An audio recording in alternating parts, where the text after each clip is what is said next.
press conference to preview the second leg of the CAF Champions League prelims against Mbabane Swallows. Coach, firstly, if we can get the perspective from you with the preparations and stuff like that. Good afternoon to everyone. There is not much, to be honest, I can say about the preparations because we only had today and tomorrow to prepare for this match. But fortunately, it's a team that we have played already, a team that I still maintain. It's very dangerous if you take things for granted. A team that is very, very dangerous on transition. A team that is also very dangerous on set pieces. We may have managed to nullify that in the first match, but this one becomes a scary one because it's all or nothing now. They'll give everything. They'll throw a kitchen sink just to try to salvage a bit of pride. And that makes it a very, very difficult contest for us. But the group we have, I believe they understand what is expected of them, and I'm sure they will deliver what we are expecting from them. Thank you. Good afternoon, everyone. I think the most important thing is for us as players to put everything in to put our minds in the game and not take the game for granted because we are 4-0 up. I think like Coach said, it's gonna be a very difficult one. They're gonna come and like we minimize them with the transition because they have quick players, and we made sure that we score early and we try and contain them and play the football that we normally do. Thank you. We'll take questions from the floor. Please do remember to identify yourself and the media house you represent. Any questions? Coach,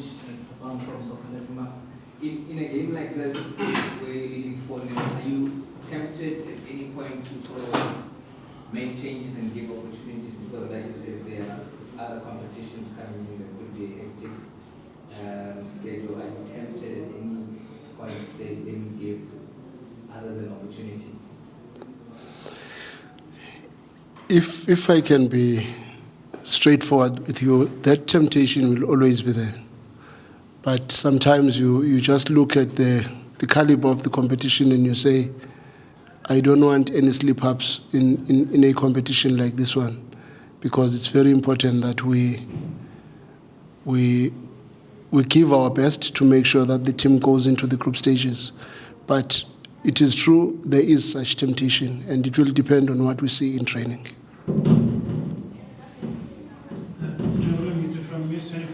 My question is for the both of you guys. I'll start with you, Thapelo. I mean, there's obviously no doubt in terms of your talent and contribution, but what is it about you in terms of your positive nature and how you carry yourself in terms of, even though you don't start as many games as you would, you don't let that show, and whenever you're called into by the team, whenever you're drawn in, you are there with a positive attitude and you do what needs to be done. And something similar to the coach in terms of Thapelo, like what do you make of his selflessness in terms of, ever since he's been here, like the priority has always been the team, and to an extent partly to his detriment in terms of his game, because he's used wherever the team needs him and he does whatever is sort of good. I think for me the most important thing it's the badge. We're playing for a big team that we all know that we always need to put the team in the right space. It's not all about me, it's all about the team and to support one another in the field. And even if I don't play and there's a player playing in my position, I'm gonna give him the respect and help him to improve, because tomorrow it might be me. I'll also need the help. So if I don't give, that means I also won't receive. Yeah, it's a pity because now if I talk nicely about him because he's next to me, you will think it's because I like him a lot. But strangely, this morning I touched on something like that within the group when we were doing our video analysis earlier. Part of the things that I've been asking them is from the book, The Art of War, the 5 pillars of leadership. And I asked this, and I continuously ask from all of them, that this club does not need just players, it needs leaders. It needs people that understand what leadership is about. And the first biggest challenge that you will have as a leader is if you are selfish. Because amongst the pillars of leadership, selflessness is amongst probably the most important ones. Your intellectual capacity to be able to see beyond what is happening at that point in time. According to Stephen Covey, it's always beginning with an end in mind. If you decide to grumble because you are not playing and the other one is playing, then the question is, would you be happy if the same would happen when you get an opportunity? And the same selflessness, I also saw we had a clear demonstration in the game that we just played against SuperSport from Themba Zwane. If he was a selfish person, it would be very easy for him to want to score that goal that Lucas Moripe scored. But he realized that the ball was going on target and there was no one to stop it from going on target. And he still made sure that he does not touch that ball so that he steals the glory and makes it his goal. And that is selflessness, and it's amongst the 5 pillars of leadership. And for me, Thapelo is an epitome of that. Is a very, very good human being, very good boy, very, very good boy. I must stop there because I nearly said things that are not right. But besides being a good boy, is a very good professional. Because in this environment, for a player that has played like the way he has played in this club from the beginning of his career at Sundowns, when we moved to Mudau in that right back position because he was injured at that time, he never sulked even when he came back. He was ready to wait for his time. And that, for me, is what makes you as a player, because what you give, sometimes it's what you get.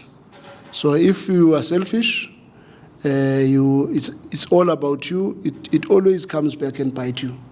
But his career is this long, probably because of that. He's suffered a lot of very bad injuries. But because of his positive energy, because of his positive mind, because of a whole lot of positives, which I do not want to go deeper into, it always keeps him going. And you will see the relationship he has with the other right backs. You will even think he's playing a different position.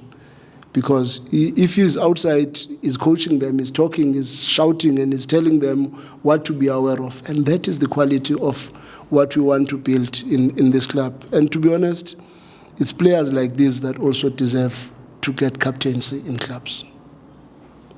Thank you. Any other questions?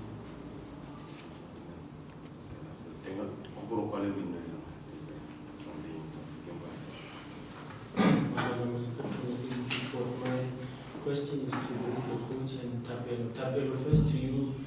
I think you've probably been here as long as Coach Manqoba, perhaps. What is, along the same lines as Mr. question, what drives you to keep going? Because 7 or more league titles, national team player, just with the national team to win bronze now, yet another season. The coach speaks of your professionalism and appetite to keep going. In your own words, what keeps you going? And to Coach Manqoba, tomorrow the window closes. You mentioned that you had a squad of about 40, if I'm not mistaken. I'm expecting some to leave, some to still come in. And what do you make of this? You've been exposed to this phenomenon of this transfer room that's revealing transfer figures and how much you bought Salles, how much you bought Allende. Is it good for our game? Is it bad for our game to know those figures in the future? Firstly, with me, I would say the most important thing is life after football, and also for my family to also know that I am there to support, and I'm giving everything in the field of play because I know it might be the last game, or it might open other doors. Like now we're fighting to go in the Champions League. We know that how difficult it's gonna be, and also to help whoever's coming behind. These Netherlands say they used to say, leave the jersey better than you found it. So I think that's the most important thing, to leave it better than I found it, and to put certain goals on young people, to inspire young people to say, one day I want to become like Thapelo. For now, there's a lot going in my mind when you ask me that question, but I'm just gonna say it's for my family mostly, and for the Mamelodi Sundowns page and the Mamelodi Sundowns family, to always give them whatever I have in mind.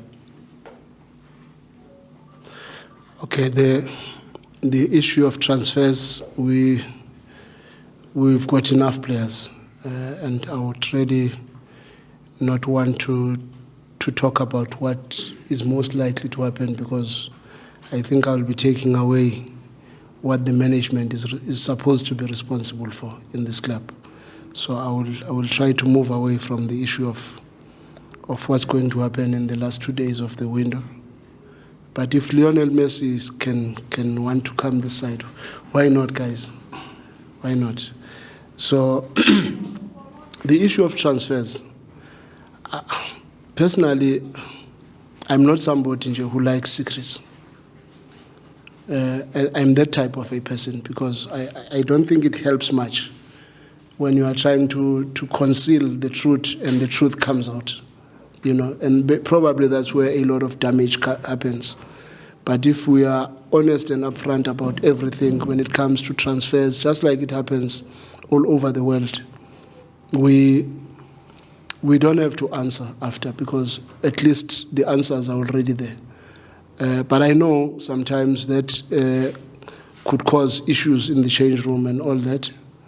But the fact of the matter, which is what I always speak to players when they start to feel differently, I always say, in football, you've got an opportunity.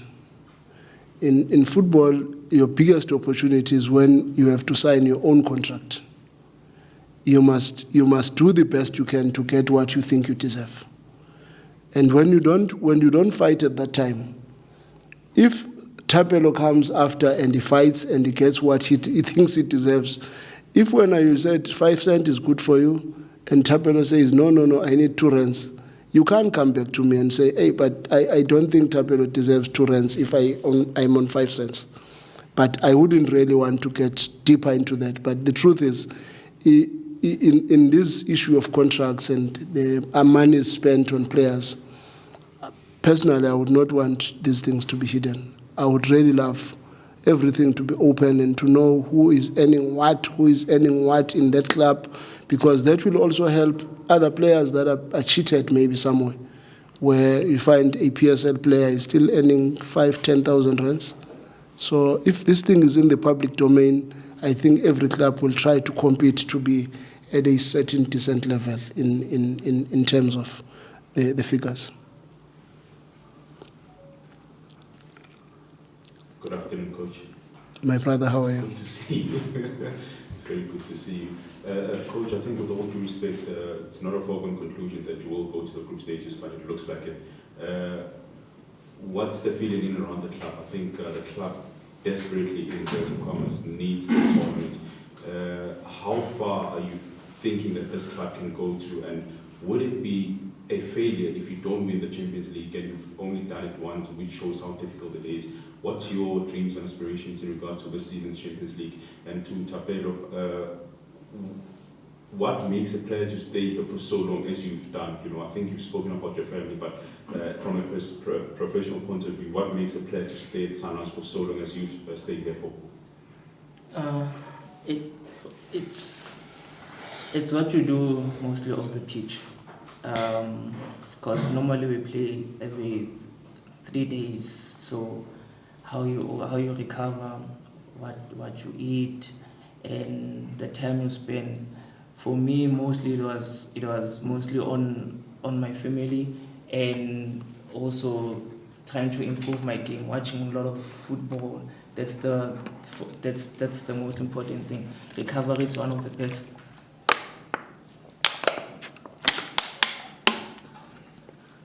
Are you done? Yes. No.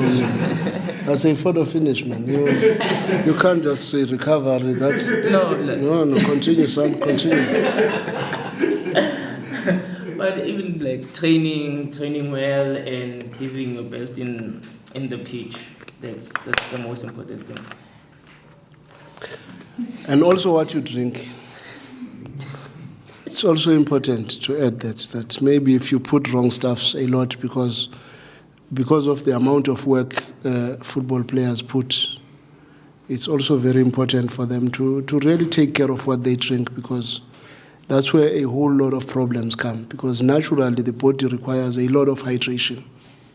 It requires a lot of hydration, and because of that, if your hydration is the wrong stuff, you are most likely to suffer a lot of injuries, because some of the things that we drink dehydrate players and all that.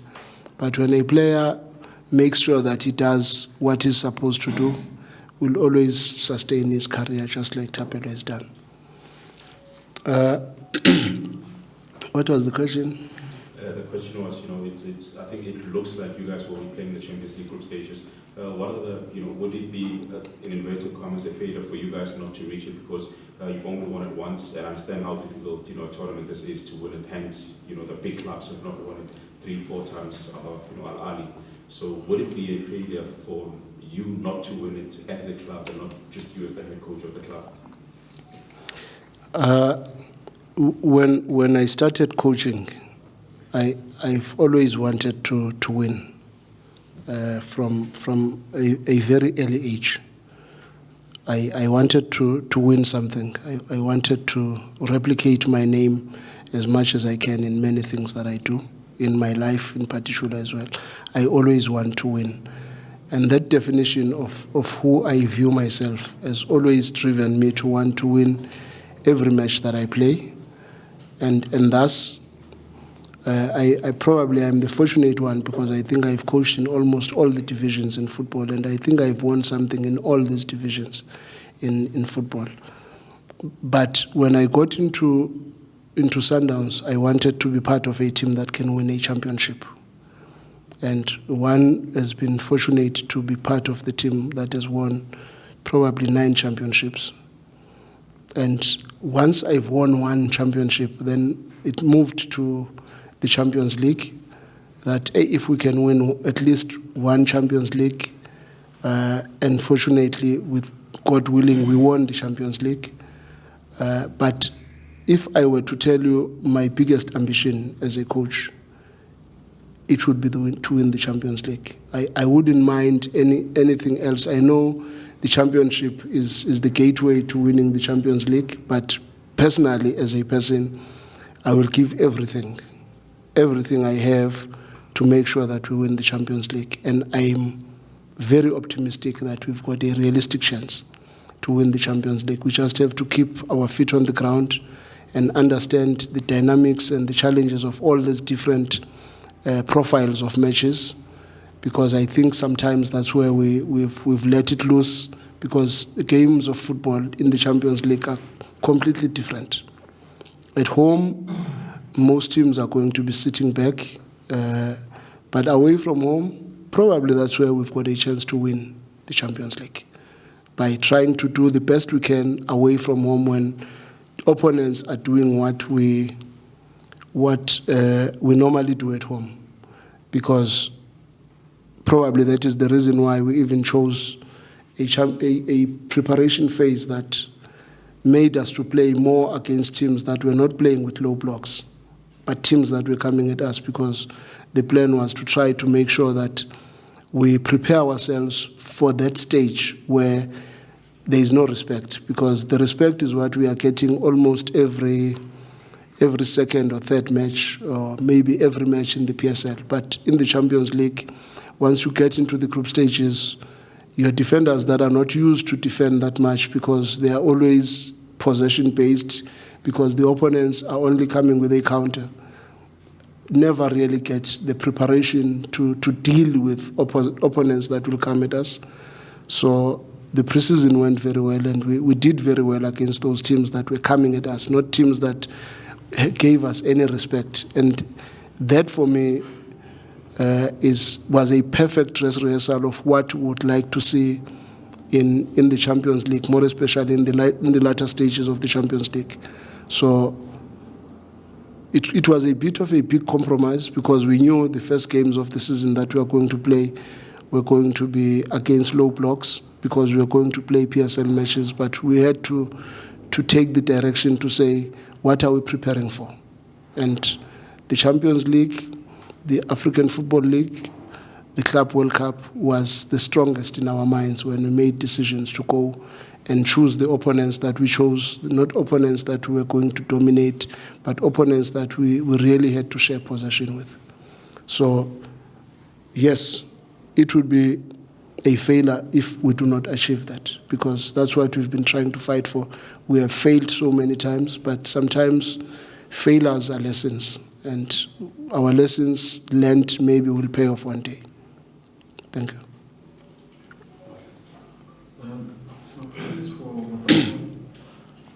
You guys have got a number of young emerging players in the team. You are one of the leadership group members, because of your seniority and experience. I just want to check that how much of responsibility do you guys carry, the senior players, in trying to make sure that besides the coaching staff who will talk to the younger players, but you guys as the seniors, to try and play that mentoring role and help these young players to stay in the certain number, because we've seen many times in the past they play one game and they think they are Ronaldo or Messi because of naivety and immaturity. What kind of responsibility you guys carry to help these young players? Yeah. I think the most important person with regarding to that, it's Temba.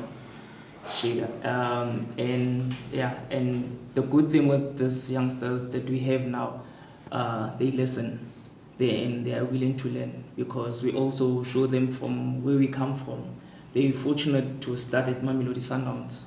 We started at Celtics. We had I remember I used to have Bo Bilankulu, Bo Musanyatama. So those were the guys that we were looking up to. Like, one day I want to be like Bile. I want to look after my family. So even now, it's easy for me to go to a youngster and say, after you having a good game, obviously there's hype, there's a lot of things, there's friends outside, there's also negative friends that are gonna come to you. But the most important people is when you don't have a good game and you have a bad game. Just check who's gonna come to you and who's gonna support you. And if you have a shoulder to cry on, who is willing to open the door and give you the advice. So it's either you're gonna try and listen to whatever your teammates are saying, or you're gonna listen to what people outside are saying. So that's the most important thing too. We always just try and give them the advice and help them. Homoto, after Homoto, will take the last 3 questions. Homoto first.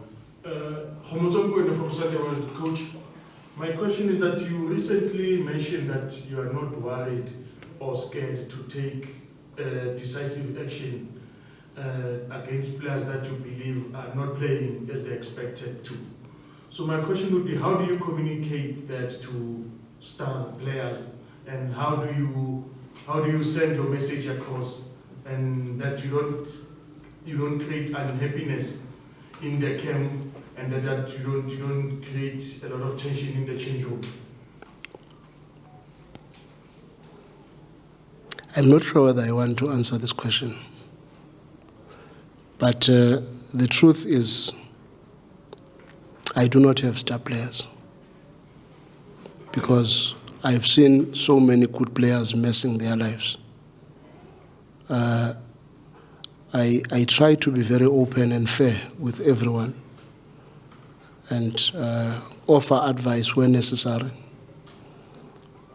By the time I take a decision, it's usually after a long talk where everybody is aware which direction I'm going to take. But the truth, I'm probably the most transparent you can find. And when I'm unhappy with something, I'm unhappy. And when I make a decision, I die with it. I'm that type of a person, but I'm not emotional. That's one thing you must know. I'm never emotional. And all these players are my kids. I'm old enough to become their father. So it is very important that in whatever I encounter with the players, if I decide to punish, I must punish, just like I would punish my child. But I must not be emotional and move this thing away from punishment to hatred. So I don't hate any player, and I love them all, and I laugh with all of them. But when I punish, it's always as a result of a long conversation and warning. But fortunately, in this club, I have not arrived to that situation where I have to punish anyone. Thank you. Coach, just to add on to Masala's question on the price tag of Salles, in any way does it weigh heavy on him? And looking at his character, I mean, you work with him every day, I'm sure you know the character he has. Is it something that would affect the way you play on the pitch, because now it's out there? And the second one, you mentioned that you have a squad of 40. Is that easy to manage throughout the season, knowing that there are those who want to play? Maybe it's because I don't listen to other people's news too much. I don't even know what he earns and how much he was bought for. I don't know, and I don't even care, because it would end up even affecting me sometimes. So I prefer not to get into, in Zulu, indaba zabantu. Can we tell you? Yeah? Can we tell you? Can we tell you how much he's earning? How much he was bought for? It doesn't reveal how much he's earning, just how much he was bought for. I don't even want to know. I don't even want to know, because maybe I will think, hey, if this money was given to me to buy a villa and a farm or what. But honestly speaking, because I do not want to question the decisions of those who lead me. Because one thing I have is that this club is run by very intelligent and successful people. And I don't think they would do anything that does not make sense. And as to whether whatever will affect his performance, I do not know, but I've not seen that. All I've seen is that he's a committed footballer, he gives his best, and he's a good football player. He's definitely going to help the team, and I have no doubt in that one. But the rest of the other stuff, guys, it's your role to like indaba zabantu. Personally, I am not into indaba zabantu. Thank you. And managing the squad of 40? Managing the squad of 40 is not easy. I don't want to lie to you. It's not easy. But we don't have much of an option if you consider the number of matches that we have.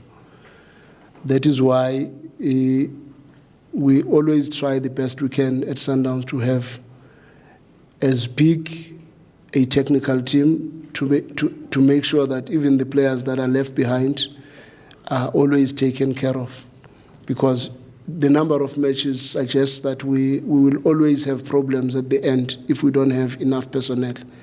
But the best thing we can do is to give respect and opportunity to all the players that we keep here, because it would not make sense to have a squad of 40 and you only play 24 players. So we have that responsibility to try and keep everyone in his toes and wanting to be part of this thing. And so far, it really looks good, because I think the players that got an opportunity after we bombed out of the MTN 8 are showing that, hey, we're also here. And I don't hear you talking about these guys. You are talking about the ones that are not playing. And these guys are winning matches and they are achieving success that we've never achieved before. Sixth highest XG in more than 170 games that Sundowns has played. The game against SuperSport is the 7th highest XG for us as Sundowns from 2021. And all these things are positive stories that we should be reporting about for this group, so that you can also help me, so that the ones that are outside also fight to get in, and we always have a stronger team all the time to try and surpass what these ones are achieving. We've never really had these XGs against teams like SuperSport. And in the Champions League, we've played all sorts of games. You can say Mbabane is a small team, but 6th highest in 170 matches that Sundowns has played. It's very big. It's something that we should be talking about, because that's a very good story to tell, unless we are only for sensationalism. Coach, Coach, I want to ask. How are you, my brother? I'm okay. Are you good? I'm very good. Thank you. I want to ask about Tuan. In the 2 games that he's played, he's looked very good. I think he's very physical, very good on the ball as well, and he's still 19 years old. I wanna get into his acquisition. I think a lot of players that these big teams signed are players that are looked for by all the clubs, but the Tuan signing seemed a bit under the radar. Nobody expected it, just like maybe a player like Zuku. I just want you to give us a bit of insight. How does that conversation go with you as the sporting director? I think we must give credit to him as well for signing such talent. How does that conversation look like when looking for such players? We must give credit where it's due, because I think that one was merely on the sporting director's table and his assistant. They unlocked the data very early when the boy was still playing in the DDC at Sekhukhune, and we started discussing this boy, and we started looking at this boy very early. And we were not the ones as coaches that initiated that discussion, I'll be lying.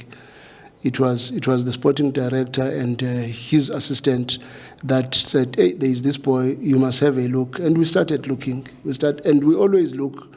We may lie sometimes and say we don't look, the players are imposed on us. It's not true. We're lying. We have a look.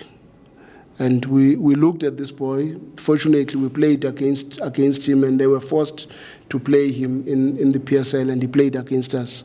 And from there, I think everybody said, this is the right thing to do, because the boy physically is very good, technically is very good, his attitude is out of this world. It's those players that when one day he becomes a captain of this club, you must not say what happened, because he's intelligent.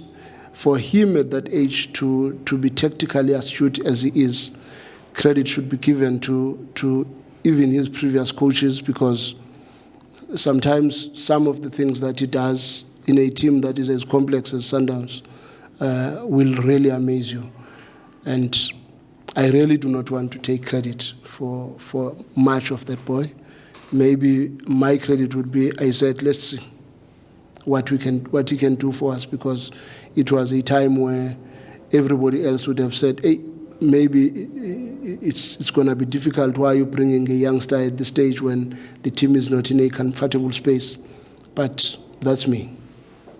That's how I view football. that sometimes you must just give an opportunity so that you can have something to talk about. Because sometimes it's so easy to block and procrastinate and say, no, hey, we are not sure because it will be the first match, what. No, just give and see.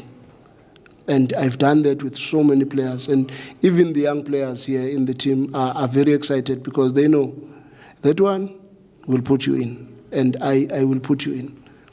Because when I believe you have achieved in the metrics of the team, I have no excuse not to give you a chance, because when we coach you and advise you and say, in this situation, do this, do that, then the next thing is to see in a match so that we can have something to talk about.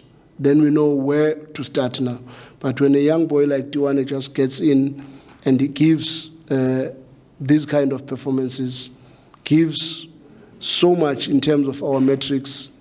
Our rest defense is good, high and wide is good, his passing game is good, aggression is good, the distances he covers, the high-speed runs, the super sprints, everything that we want from players who are playing these positions is giving us that. He must move on. Let's see where this thing will go. My question is for Thapelo. You were there with the team in Egypt in 2016, even trained with them on the pitch where they won the Champions League, but you couldn't participate because you hadn't been registered. What did it do, being part of that setup and being close to that achievement, do to you? And what has it done in terms of driving you to now be a part of that success as a player and a contributor to it? Yeah, I think the most important thing is continentally, I've almost all the medals, and I think that's the big fish that I'm still missing. And it's not only for me; it's also for our teammates to get the experience, how it feels, the feeling it's out of this world. And the most important thing is it keeps on pushing me to look high, so that I know when I fall, but I don't fall to the ground. But it's a good thing that I think for past 7 seasons, we've been going out in semi-finals, quarterfinals, so we can still see the light, and that's the most important thing, to see the light at the end of the tunnel. So we just need to drive the car safely, smoothly, and we'll reach there. We have a last question here, Coach. Yeah, could just injury update if there is any players like Nasri Yabubaka or anything for the time. And some that you mentioned last week, if there is no update. Yeah, on the injuries, we are really coming right, if I can be honest with you. I think the only few players that are not ready to be part of the squad for this match probably would be a Neo. Mutobi is also as close as possible. Kigen is also as close. I don't know if I'm missing anyone, but we are really doing well in that space. We are having almost a full complement of our squad. Is Nasri still here? I only talk about registered players. Yeah. Thank you, Coach. Thank you, colleagues. Thank you. Thank you.